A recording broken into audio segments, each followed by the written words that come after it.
చాలామందికి ఏంటి చింత అన్నమాట.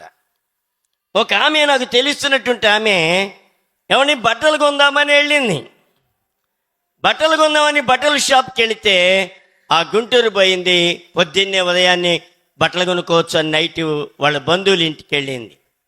10 రూపాయల కట్టలో ఓ 10 కట్టలు తీసుకుని వెళ్ళి, అమ్మ ఈ కట్టలు మీ దగ్గర ఉంచండి, పొద్దున్నే నేను తీసుకుంటాను అంది. ఆ ఇంటికి వెళ్ళోళ్ళు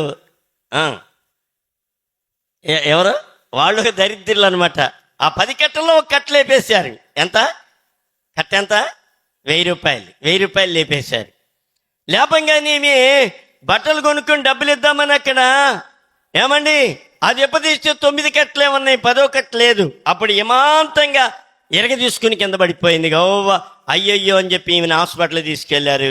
మళ్ళీ వాటిలో 3000 అయిపోయింది. ఏని చెప్పండి, లోబికి 4 ఇందాలు చేటు. పోనేలే పోతే పోయిందంటే ఒక కట్టే పోయేది, బాగానే ఉండేది. కానీ ఇప్పుడు ఏంటి, మళ్ళీ 3 కట్టలు పోయినాయి. సెలన్ పెట్టి అయి కాళ్ళు రుద్ది మరలా సాయంత్రాన్ని పంపించారు. బట్టలు లేవు, గిట్టలు లేవు. 4000 పోగొట్టుకుని 6000తో ఇంటికి వచ్చింది కదా.